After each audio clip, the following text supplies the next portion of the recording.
Everyone, जोहार। आज हम क्लास 6 का chapter examination time that is unit 8A के बुक एक्सरसाइजेस को स्टार्ट करेंगे। So now let's begin with fill in the blanks. Fill in the blanks with words from the text. कुछ blanks दिए हुए हैं, हमें टेक्स्ट की हेल्प से उन्हें भरना है। And the first blank is there was a general believe in the school that clerk was. School में एक जनरल बिलीव था, एक मान्यता थी कि क्लर्क क्या होते हैं, omnipresent and knew all the question papers of all the classes।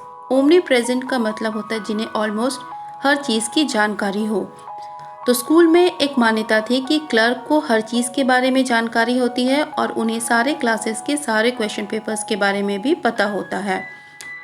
Number 2, at school everybody seem to be overwhelmed by the thought of the. School में सब ओवरवेल्म थे, किस चीज़ के थॉट से, किस चीज़ के सोच से, examination. Then comes number 3, the clerk denied having any knowledge of the। clerk किस चीज़ के knowledge को deny करते हैं, मतलब कि clerk क्या बताते हैं, उन्हें किस चीज़ के बारे में कोई जानकारी नहीं है। It's question papers। Number 4, money spent to dash on the brinjals। The answer annas, means money spent 2 annas on the brinjals। Then number 5, the clerk advised Mani to practice dash a lot in geography। clerk Mani को क्या advise करते हैं, map drawing a lot in geography। Then comes answer the following questions in 1 or 2 words। एक या 2 words में हमें answer करना है। And the first question is how much time was left before the examination। examination के लिए कितना time बचा हुआ था। Answer 2 weeks were left before the examination। Examination के लिए 2 weeks मतलब 2 हफ्ते बचे हुए थे। Number B, who came to school at the stroke of the first bell। पहली घंटी के साथ ही स्कूल कौन पहुंच जाता था। Answer Rajam came to school at the stroke of the first bell। पहली घंटी के साथ राजम स्कूल आता था। Number C, to whom did money go just a week before the examination। Mani examination के 1 वीक पहले किन के पास जाता है। And the answer is Mani went to the clerk just a week before the examination. Mani clerk के पास जाता है एग्जामिनेशन के 1 वीक पहले। Now comes number D, what did he take for him. Mani clerk के लिए क्या लेके जाता है। And the answer is Mani took brinjals for him. Mani clerk के लिए ब्रिंजल्स यानी कि बैंगन लेके जाता है।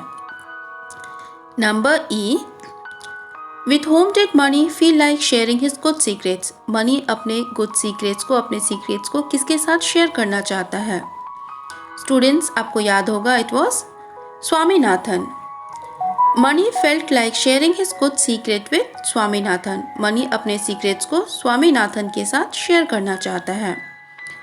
After that comes answer the following questions. कुछ क्वेश्चंस दिए हुए हैं and we have to answer them. And first question is What did Swaminathan realize about his father 2 weeks before the examination। Swaminathan को अपने पिता के बारे में क्या एहसास होता है एग्जामिनेशन के 2 वीक पहले। And the answer is 2 weeks before the examination, Swaminathan realized that his father was changing for the worse। He was becoming fussy and difficult। Examination के 2 वीक पहले स्वामीनाथन को रियलाइज होता है कि उसके पिता चेंज हो रहे थे और वो चेंज अच्छा नहीं था। वो छोटी छोटी बातों का बतंगड़ बनाने लगे थे और उनका जो बिहेवियर था वो बहुत ही डिफ़िकल्ट हो चुका था। Number 2, how were Shankar, Somu and Mani behaving before the examination. Shankar, Somu और मणि एग्जामिनेशन के पहले किस तरह का बर्ताव कर रहे थे। Answer Shankar had not smiled for a week while Somu had become brisk and business like. Shankar जो था 1 हफ्ते से मानो वो स्माइल नहीं किया था, 1 हफ्ते से उसके चेहरे पे मुस्कुराहट ही नहीं थी। सोमू बहुत तेज तराज हो गई थी।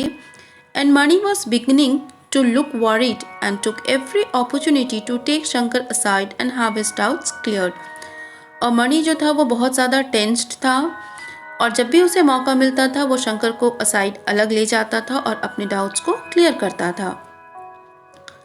Number 3, What advice did the clerk give Mani? Clerk Mani को क्या एडवाइस देता है। Answer the clerk had advised Mani to pay more attention in geography. Clerk Mani को एडवाइस करता है कि ज्योग्राफी पे ज़्यादा ध्यान देना है। He would have to practice map drawing a lot. उसे मैप ड्राइंग की भी प्रैक्टिस करनी है, बहुत ज़्यादा प्रैक्टिस करनी है। And in arithmetic, make it a point to solve at least 5 problems every day. और अरिथमेटिक में उन्हें हर दिन 5 प्रॉब्लम्स को सॉल्व करना है। In English, he must read all important lessons. और इंग्लिश में सारे इम्पॉर्टेंट लेसन्स को फिर से पढ़ना है। तो क्लर्क एडवाइस करता है मणि को कि ज्योग्राफी पे ज़्यादा ध्यान देना है, मैप ड्राइंग पे भी ध्यान देना है, अरिथमेटिक में 5 प्रॉब्लम्स हर दिन सॉल्व करना है, इंग्लिश पे इम्पॉर्टेंट लेसन्स को फिर से पढ़ लेना है। Then comes question number 4. Why did Mani say that the 4 annas he had invested on brinjals was not after all a waste? मणि क्यों कहता है कि वो 4 आना जो ब्रिंजल पे इन्वेस्ट किया था, मीन्स ब्रिंजल खरीदने के लिए जो 4 आना वो दिया था, वो बर्बाद नहीं हुआ? Answer, Mani said so because he thought that he had got all the important questions. मणि इसलिए कहता है क्योंकि उसे लगता है कि उसे सारे important questions पता चल चुका है और उन्हीं questions को जानने के लिए वो ये पैसे खर्च करता है। Number 5. He secretly pitied his classmates. Who pitied the classmates and why? एक लाइन दिया हुआ था आपके बुक में कि he secretly pitied his classmates. वो अपने classmates में उसको दया आती है। तो किसको आती है दया और क्यों? And the answer is, Mani pitied the classmates because he thought that they would have to do coolie work without valuable hints. मणि को अपने क्लासमेट्स पे दया आता है। क्यों? क्योंकि उसे लगता है कि अब उसके क्लासमेट्स को कुली वर्क मीन्स कुली की तरह बहुत मेहनत करनी पड़ेगी क्योंकि उनके पास कोई भी हिंट्स नहीं है, इसलिए उसे दया आता है।